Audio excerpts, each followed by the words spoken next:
यानी आज के हिंदुओं के धार्मिक विश्वास को गढ़ने में सिंधु घाटी सभ्यता के धर्म की अद्भुत भूमिका है। यदि आप 4-5 बातें विशेष रूप से रिमार्केबल तरीके से याद रखना चाहोगे तो उसे अपने उंगलियों पे आप गिन सकते। सबसे पहली बात कि भारत के लोग मूर्ति पूजा करने के लिए जाने जाते हैं। पूरी दुनिया में पहली बार बड़े पैमाने पर मूर्ति पूजा का प्रमाण आपको सिविलाइजेशन के बाद मिलेगा। भारत के लोग यज्ञ करने के लिए जाने जाते हैं। पहली बार भारतीयों के द्वारा यज्ञ किए जाने की जानकारी आपको इंडस वैली सिविलाइजेशन के बाद से ही मिली। तीसरी बात, भारत के लोग प्रकृति पूजा के लिए जाने जाते हैं। जल, अग्नि, वनस्पति, वायु, हम इनकी पूजा करते हैं और इनकी पूजा की शुरुआत हमें इंडस वैली सिविलाइजेशन में नजर आती है। सिंधु घाटी सभ्यता के धर्म की सबसे प्रधान विशेषता है प्रकृति पूजा। इसके बाद भारत के लोग पशुओं की पूजा के लिए जाने जाते हैं और पशुओं की पूजा की शुरुआत आपको इंडस वैली सिविलाइजेशन के बाद से नजर आती है। इसके अलावा भारतीयों के धार्मिक विश्वास में एक बहुत प्रचलित सा व्यवहार है जिसको हम टोटमवाद कहते हैं। टोटमवाद में पूरी शक्तियों के प्रति विचार होता है, डायन, जोखिम, प्रेत, भूत और उनसे बचने के लिए फिर तावीज वगैरह का उपाय होता है। ये सब आपको इंडस वैली सिविलाइजेशन में नजर आता है। और अंतिम बात कि लोग जब मरते हैं तो मरते हैं तो फिर उनका पुनर्जन्म भी होता है। ये भारतीय लोगों का विश्वास है। मैं आपको एक रोचक सी कहानी सुनाता हूँ कि जब मॉडर्न इंडिया के क्रांतिकारियों के अध्ययन की ओर मुड़िएगा तो देखेंगे कि एक संगठन है HRA नाम से, हिंदुस्तान रिपब्लिकन एसोसिएशन। HRA के क्रांतिकारियों में एक थे रामप्रसाद बिस्मिल और एक थे अशफाक उल्ला खान। रामप्रसाद बिस्मिल हिंदू, अशफाक उल्ला खान मुस्लिम, दोनों को फांसी की सजा हुई। अशफाक उल्ला खान से पूछा गया कि आपके मन में किसी बात को लेकर कोई अफसोस तो नहीं? तो उन्होंने कहा कि बस एक बात का अफसोस है, मेरा दोस्त पंडित ये कहता है, पंडित माने पंडित रामप्रसाद बिस्मिल, कि वो दोबारा जन्म लेगा भारत की भूमि पर और भारत की आजादी के लिए लड़ेगा। मेरे धर्म में दोबारा जन्म लेकर पुनर्जन्म के रास्ते फिर से अपनी भूमिका निभाने का विचार ही नहीं। बस इस बात का अफसोस है काश कि मैं दोबारा जन्म लेता था और मैं भारत की आजादी के लिए फिर से शहीद होता। यानी शहीद होने को लेकर अफसोस नहीं है, अफसोस है कि इसके बाद फिर शहीद नहीं हो पाऊंगा।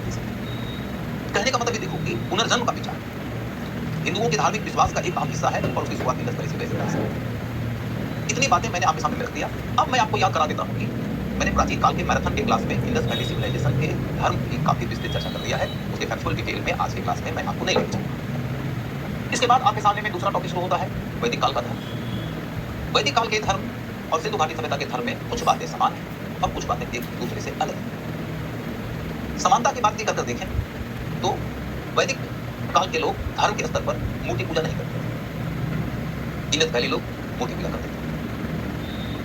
तो वैदिक काल के लोग इंडस वैली सिविलाइजेशन के लोगों की तरह ही यज्ञ करते थे। यज्ञ का चलन तो वैदिक धर्म में और ज्यादा दिखता है। तीसरी बात, इंडस वैली सिविलाइजेशन के जो लोग थे उनके धार्मिक व्यवहार में मैंने कहा कि वो प्रकृति पूजा करते थे। ऋग वैदिक, उत्तर वैदिक तमाम साहित्य को पढ़ो, यहाँ भी आपको सबसे प्रचलित धारा जो धर्म की नजर आने को है वो है प्रकृति पूजा। सिंधु वालों की ही तरह वैदिक लोग भी पशु पूजा करते थे और सिंधु वालों की ही तरह वैदिक लोग भी मरने के बाद के जन्म की कहानी कहते थे, पुनर्जन्म का विचार।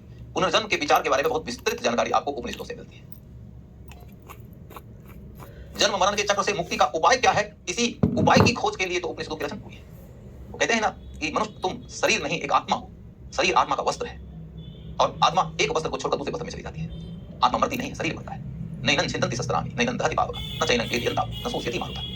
आपको याद दिलाऊंगा कि वैदिक धर्म भी दुख से मुक्ति का उपाय नहीं, मोक्ष से, उसी मोक्ष की प्राप्ति का उपाय बताता है उपनिषद। अब मैं फिर आपको याद दिलाऊंगा कि वैदिक धर्म भी मैंने आपके प्राचीन काल वाले मैराथन में प्रॉपर तरीके से डिटेल में समझा दिया है। मैं आपका ध्यान उधर आकर्षित कर देता हूं और उधर जाने का निमंत्रण देकर छोड़ दूंगा ताकि आज के क्लास के लिए मैं उस पर फोकस कर सकूं जो इसके पीछे कवर नहीं किया गया। तो वैदिक धर्म के लिए इतनी ही बात। इन तीनों के विकास को धर्म ने इतना ज्यादा प्रभावित किया है कि एक बड़े संस्कृति के मर्मज्ञ विद्वान कुमारस्वामी हुए हैं, कहते हैं कि भारतीय कला और स्थापत्य मूलतः धर्म की दासी है। धर्म ने ही उनको विषय दिया है। आप पेंटिंग पढ़ोगे तो अजंता पढ़ोगे, बुद्धिज्म की पेंटिंग, या नवसिद्धन वसन पढ़ोगे, जैनिज्म की पेंटिंग, या आप तंजौर के मंदिरों की पेंटिंग पढ़ोगे, शैव वैष्णव विषय की पेंटिंग, लेपाक्षी के मंदिर की पेंटिंग पढ़ोगे। आप मूर्तिकला पढ़ते हो तो आप पढ़ते हो मथुरा की मूर्तिकला, गंधार की मूर्तिकला, सारनाथ की मूर्तिकला या मंदिरों की मूर्तिकला। सभी जगह धर्म ही कला को आधार दिया। जब आप भवन निर्माण पढ़ते हो तो अधिकांशतः पढ़ते हो बौद्ध धर्म से संबंधित भवन, जैन धर्म से संबंधित भवन, या नागर शैली के मंदिर, या बेसर शैली के मंदिर, या द्रविड़ शैली के मंदिर। आप बेसिकली इन्हीं का तो अध्ययन कर रहे हो। जब आप मध्यकाल में जाते हो तब जाकर आपको ये बात समझ में आती है कि कला और स्थापत्य धर्म के विषय से अलग धर्मेतर विषय के ऊपर फोकस करके जाते हैं। तो यह ध्यान देकर समझना जरूरी है कि यदि आप आर्ट एंड कल्चर के विषय को ठीक से कवर करना चाहते हो, सबसे पहली जरूरत है धर्म को समझो। यदि धर्म नहीं समझोगे तो आप साहित्य, कला, स्थापत्य इन सबको नहीं समझोगे। प्राचीन काल में तो ज्यादातर शैक्षणिक केंद्र भी बेसिकली धार्मिक केंद्र थे, जैसे नालंदा महाविहार, विक्रमशिला, सोमपुरी, उदंतपुरी, वल्लभी, ये सब तो बेसिकली धार्मिक केंद्र थे।